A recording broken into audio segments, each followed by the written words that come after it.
इस समय एक बड़ी खबर आ रही है आर्यन खान के बारे में। और खबर यह है कि आर्यन खान ने यह कहा है कि उनका जो पासपोर्ट है वो उन्हें वापस दे दिया जाना चाहिए, क्योंकि अब उनका एनसीबी की चार्जशीट से नाम हट गया है। मैं किस केस का जिक्र कर रहा हूं बताने की जरूरत नहीं है, किस वजह से आर्यन खान को सलाखों के पीछे रहना पड़ा था और फिर किस तरह से यह सच निकलकर सामने आया कि उनके पास से तो कुछ मिला ही नहीं था। और जो चैट दिखाई गई थी वो इसलिए इनवैलिड हो गई थी क्योंकि वो चैट जिस फोन में दिखाई गई थी वो फोन एनसीबी ने किस वक्त कब्जे में लिया इसका कोई रिकॉर्ड नहीं था। साथ ही उस रेड की कोई वीडियोग्राफी नहीं थी। उसके बाद पूरा सच ये निकल कर आया कि आर्यन खान को जो गिरफ्तार किया गया था वो बिना किसी सबूत के किया गया था। जो सबूत बताए गए थे वो मान्य नहीं निकले, उनके पास से कोई पदार्थ नहीं निकला। इस मामले में उनका जो नाम था वो चार्जशीट से हटा दिया गया। अब ये कहना है आर्यन खान का कि भाई आप मेरा जो पासपोर्ट है मुझे वापस दे दीजिए। खैर, ये तो पूरी कानूनी प्रक्रिया है, प्रोसीडिंग्स हैं। पासपोर्ट आज नहीं तो कल मिल जाएगा, लेकिन सवाल अपनी जगह फिर वहीं खड़ा है कि हमारे देश की एक इतनी बड़ी एजेंसी किसी को हिरासत में लेती है, मामला चलता है और बाद में फिर यह सच निकलकर सामने आता है कि जिस आधार पर सलाखों के पीछे पहुंचाया गया था वो आधार ही गलत थे, या कानून की नजर में वो उन्हें पूरा नहीं किया गया था, या जिस तरीके से प्रोसीजर होना चाहिए था वो नहीं हुआ। कहा यह गया कि व्हाट्सएप चैट में जिक्र है फुटबॉल का और उस फुटबॉल की चैट को आधार बनाया गया ये कहते हुए कि इसमें तो अंतर्राष्ट्रीय लिंक निकले हैं कि वो नशे का पदार्थ बेचने वाले अंतर्राष्ट्रीय तस्करों से उनके संबंध हैं। ऐसी तमाम तरह की बातें उस वक्त कही जा रही थीं और उसे ही आधार बनाकर ऐसे कयास लगाए जा रहे थे कि आर्यन खान से पता नहीं कितना बड़ा सबूत हाथ में लग गया है। लेकिन फिर अचानक आर्यन खान का इस पूरे केस से बाहर हो जाना और ये कहा जाना कि भाई फोन जिसकी आप चैट दिखाते हैं उस फोन को कब्जे में किस वक्त लिया गया, कितनी तारीख को, कितने बजकर कितने मिनट पर, इसकी कोई आपने रिकॉर्ड क्यों नहीं रखा। फिर बात आई कि मेडिकल क्यों नहीं कराया गया। अगर नशे के पदार्थ लेने का, सेवन करने का, रखने का आरोप था तो मेडिकल क्यों नहीं हुआ। फिर आर्यन के पास से कुछ नहीं मिला और सबसे बड़ी बात कि ये जो पूरा मामला हुआ था जिसमें रेड डाली गई थी उसकी वीडियोग्राफी क्यों नहीं हुई। अब इस पूरे मामले में सवाल उठाते हुए यह पूछा जा रहा है कि आखिर यह सब हुआ क्यों था। क्या पहले से कुछ पता था या ये कमियां इतनी सारी जानबूझकर रह गईं, रखी गईं।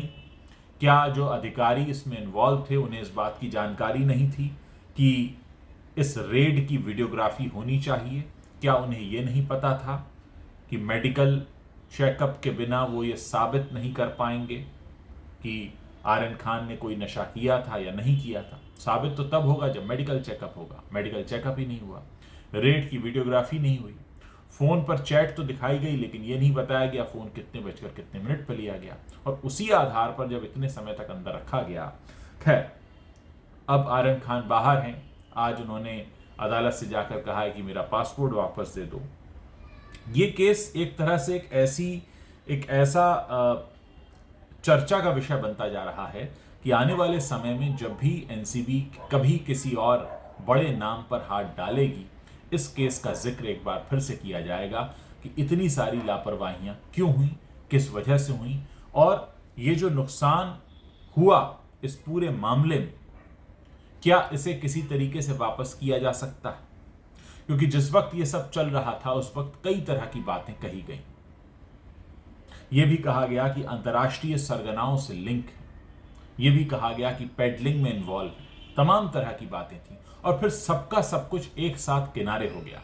ऐसा कैसे हो सकता है। ऐसा तो होते हुए देखा है कि किसी जांच एजेंसी को किसी पर 10 मामलों में शक हो तो चलिए 10 में से 5 सही नहीं निकले, 6 सही नहीं निकले, लेकिन ऐसा कैसे हो सकता है कि 10 मामले में शक है और एक भी सही नहीं निकला। मतलब पकड़ा गया ये कहकर कि दोस्त के पास था तो इन्होंने भी किया होगा, लेकिन चेकअप उसका भी नहीं, मेडिकल उसका भी नहीं, वीडियोग्राफी किसी का नहीं, फोन लिया पर उसका रिकॉर्ड नहीं, चैट को आधार बनाया लेकिन उसका भी कुछ पूरा प्रूफ नहीं, और उसके बाद अचानक से कहकर छोड़ दिया जाता है। तो कहीं ना कहीं हमारे देश की इतनी बड़ी एजेंसी है, उसके रिकॉर्ड के आगे अब ये हमेशा के लिए लिखा जाएगा कि एक केस ऐसा भी हुआ था। देखिए, एजेंसी कौन चलाते हैं? एजेंसी, उस एजेंसी में काम करने वाले अधिकारी चलाते हैं, और उस एजेंसी को चलाते हैं वहाँ काम करने के तौर तरीके। अगर एनसीबी में कोई नियम है कि ऐसी कोई रेड हो तो उसका वीडियोग्राफी हो, अगर फ़ोन लिया जाए तो उसका टाइम नोट हो, अगर ऐसे किसी को उठाया जाए तो उसका मेडिकल चेकअप हो, अगर ये सारे नियम, कायदे, कानून हैं, तो फिर इनका पालन क्यों नहीं किया गया? बहुत बड़ा सवाल, और आने वाले कई समय तक ये बातें बार बार पूछी जाती रहेंगी। ये तो खैर एक मामला है, ऐसे हो सकता है कई और मामले हुए हों जो कि सामने ना आए हों, क्योंकि ये बड़ा केस था, इसको मीडिया कवर कर रही थी, इस पर रोज बातें हो रही थी, इसके पल पल की अपडेट्स आ रहे थे, हर अखबार इसके बारे में खबर छाप रहा था, हर न्यूज चैनल इस पर बात कर रहा था, इसलिए तो ये सब निकल कर आ गया। लेकिन क्या गारंटी है कि ऐसा पहले कभी न हुआ होगा और आगे कभी नहीं होगा? क्या ऐसी खामियां, कमियां अक्सर होती? क्या ये सब कई बार हो चुका है? क्या ये सब करना इतना आसान होता है? क्या ये सब करके कोई आसानी से बच जाता है? क्या इस सब का कोई एक्सक्यूज होता है? क्या इसकी कोई प्लानिंग होती है? क्या इसके बारे में कोई सवाल नहीं उठेंगे? जांच होने तक तो ठीक है, लेकिन जांच होने के बाद आपने आरोपी बनाकर किसी को पेश कर दिया, सजा की पेशकश कर दी, और बाद में पता चला कि जो सबूत है वो है ही नहीं सही। ऐसे में क्या सवाल नहीं उठेंगे? और सबसे बड़ी बात, जैसे कि कोई व्यक्ति पकड़े जाने के बाद निर्दोष साबित हो जाता है और फिर छूट जाता है, ऐसा कितनी बार हुआ होगा कि कोई गलत व्यक्ति पकड़ के छूट गया होगा? क्योंकि लापरवाही तो फिर उसके साथ भी हो गई होगी। अगर लापरवाही यहां हुई है तो लापरवाही उसके साथ भी हुई होगी। यहां तो एक निर्दोष था जो आरोपी बनकर पकड़ा गया और बाद में निर्दोष बनकर छूट गया, लेकिन उसका क्या?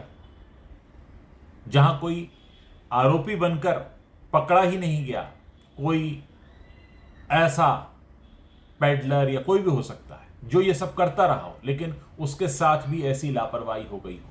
सवाल कई, और इन सारे सवालों के जवाब आने वाले दिनों में बहुत सारे लोग पूछने भी वाले हैं। जब भी ऐसा कोई बड़ा केस होगा, निश्चित तौर पर ये सारे सवाल पूछे जाएंगे। जब जब आर्यन खान का नाम आएगा, तब तक ये केस याद आएगा।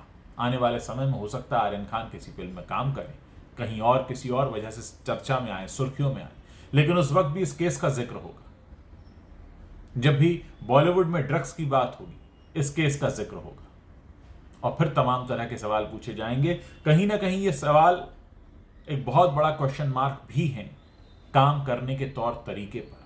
देखिए, कानून के मामले में जितने भी केसेस होते हैं वो अपने आप में एक अपनी पीछे छाप छोड़ जाते हैं, एक ऐसे सवाल छोड़ जाते हैं जो आने वाले कई समय तक पूछे जाते हैं।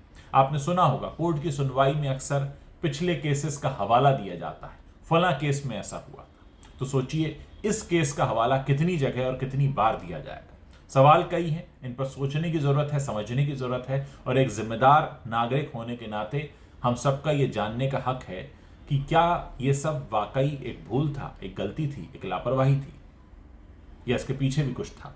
ये तमाम सवाल हैं जिनके जवाब का अभी भी इंतजार है। फिलहाल आर्यन खान लगे हैं कि उनको पासपोर्ट मिल जाए। पासपोर्ट तो मिल जाएगा, लेकिन अब ये जो सारे सवाल हैं, इनके जवाब कौन देगा?